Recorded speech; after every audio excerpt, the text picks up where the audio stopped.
सध्या नवरात्र उत्सवासाठी बाजार सजला असून घट बसवण्यासाठी लागणारे विविध साहित्य बाजारपेठेत विक्रीसाठी विक्रेते तयारीला लागलेत। नवरात्रीच्या काळात बांबूच्या टोपल्यांमध्ये धान्य पेरण्याची परंपरा आहे। याच पार्श्वभूमीवरती ठाण्यातील बाजारपेठेमध्ये अनेक बुरुड व्यावसायिक दाखल झाले असून त्यांनी टोपल्या विणण्याचं काम सुरू केलंय। घटस्थापनेच्या कालावधीमध्ये टोपल्यांमध्ये धान्य पेरून धान्य उगवले जाते। त्या धान्याला अंकुर येतात। 9 दिवस घटाची पूजा करून नवरात्र उत्सव साजरा केला जातो। धान्य पेरण्यासाठी पारंपरिक पद्धतीने बांबूसाठी विणलेल्या टोपल्यांना विशेष महत्त्व आहे। ठाण्यातील बाजारपेठेमध्ये सध्या मोठ्या प्रमाणामध्ये बुरुड व्यावसायिक दाखल झालेले आहेत। जळगाव, रावेल, भुसावळ येथून हे बुरुड व्यावसायिक टोपल्या विणण्याकरता ठाण्यात दाखल झाले आहेत। जवळजवळ 40 ते 45 कुटुंब या ठिकाणी आपला संसार घेऊन ही मंडळी टोपल्या विणण्याचं काम करतायत। नवरात्र उत्सवांमध्ये या टोपल्यांना फार महत्त्व असतं। रंगीबेरंगी टोपल्यांच्या पूजेमध्ये आवर्जून वापर केला जातो। त्यामुळे या कालावधीमध्ये बांबूपासून बनवलेल्या टोपल्यांची मागणी मोठ्या प्रमाणावर असते। आधुनिक काळात या वस्तूंना अनेक पर्याय असले तरी शहरात अजूनही या टोपल्यांना मागणी आहे। याच पार्श्वभूमीवरती बाजारपेठेमध्ये सध्या मोठ्या प्रमाणात रंगीबेरंगी आणि विविध आकाराच्या टोपल्या दाखल झाल्या आहेत। काही ठिकाणी या टोपल्या विणण्याचं काम बुरुड व्यावसायिक करतायत।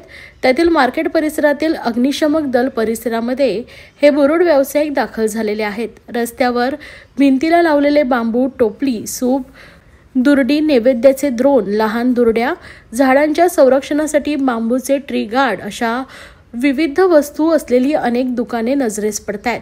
त्यामुळे दिवसभर जवळजवळ 20 ते 25 टोपल्या या ठिकाणी बुरुड व्यावसायिक विणतात। अनेक होलसेल व्यावसायिक या ठिकाणी त्यांच्याकडून टोपल्या खरेदी करून त्यांची इतर ठिकाणी विक्री देखील करतात। लहान मोठ्या आकारातील वेगवेगळ्या रंगीतील टोपल्या येथे उपलब्ध असून त्यांची किंमत 50 ते 70 रुपये अशी आहे। महागाई असली तरी टोपल्यांच्या किमतीमध्ये फारशी वाढ करण्यात आलेली नाही। जवळजवळ 15 ते 20 दिवस हे बुरुड व्यावसायिक या ठिकाणी मुक्कामी असून त्यांना रस्त्यावरच राहून टोपल्या विणण्याचं काम करावं लागतंय। 10 ते 15 दिवस त्या ठिकाणी मुक्कामी राहून हा व्यवसाय करतात। बांबूपासून या टोपल्या बनवताना विविध कौशल्य वापरून आकर्षक अशा टोपल्या बाजारात विकण्यासाठी ठेवण्यात आलेल्या आहेत। रावेल येथून बांबू मोठ्या प्रमाणामध्ये आणले जातात। त्याची योग्यरित्या छाटणी आणि कापणी करून त्यापासून या टोपल्या येथे बनवल्या जात आहेत। 30 ते 35 मिनिटांमध्ये एक टोपली या ठिकाणी विणून पूर्ण केली जाते। महिला व पुरुष मंडळी या वस्तू तयार करताना दिसतात।